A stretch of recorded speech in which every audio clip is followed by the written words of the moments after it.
Hello viewers, আসসালামু আলাইকুম। আজকে আপনাদের দেখাবো এরকম একটি সার্কিট ব্রেকার কিভাবে কাজ করে, এটার মেকানিজম কেমন, এটা কিভাবে কাজ করে থাকে।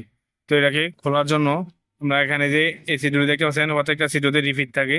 রিফিটটা খুলে রেখেছি যেন সার্কিট ব্রেকারটা খুলে দেখাতে সহজ হয়, খুলতে সহজে খুলতে পারি। তার জন্য এখন আমি রিফিটটা খুলে ফেলছি। এখন দেখতে পাচ্ছেন এটা সার্কিট ব্রেকারটা, এটা হচ্ছে জিইপি ব্র্যান্ডের সার্কিট ব্রেকার। তো এখন এটাকে আমরা খুলবো, খুলে বাকিটা আপনার দেখাবো এটা কিভাবে কাজ করে বা এটার মেকানিজম কি।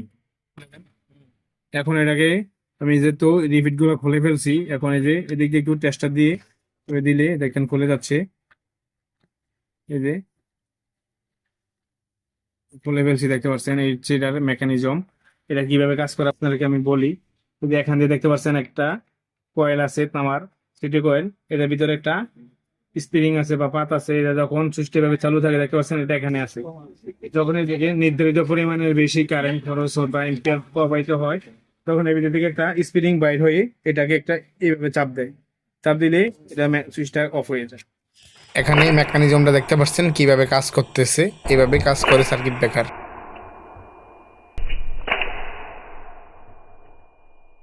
আর এদিক দিয়ে দেখতে পাচ্ছেন এটা মেকানিজম এইভাবে। এটা যথেষ্ট পরিমাণে ভালো কোয়ালিটির, ভিতরে সম্পূর্ণ কপারের মাল। আর এটা হচ্ছে আমাদের এই যে এখানে আমাদের স্পার্ক হয়, যখন অন অফ করি তখন স্পার্ক হয়। স্পার্কটাকে টেনে নেওয়ার জন্য বা আগুনের ইয়াটাকে নিয়ে নেওয়ার জন্য এটা ব্যবহার করা হয়। যদি ভিডিওটা ভালো লাগে তাহলে চ্যানেলটা সাবস্ক্রাইব করে রাখবেন, বেল আইকনটা অন করে রাখবেন।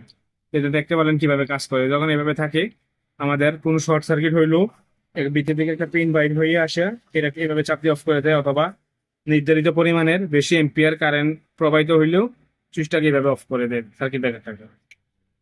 দেখতে পাচ্ছেন এটা মেকানিজম কি। তো যদি ভিডিওটা ভালো লাগে তাহলে চ্যানেলটা সাবস্ক্রাইব করে রাখবেন, বেল আইকনটা অন করে দিবেন। সবাইকে অসংখ্য অসংখ্য ধন্যবাদ এতক্ষণ ভিডিওটি দেখার জন্য।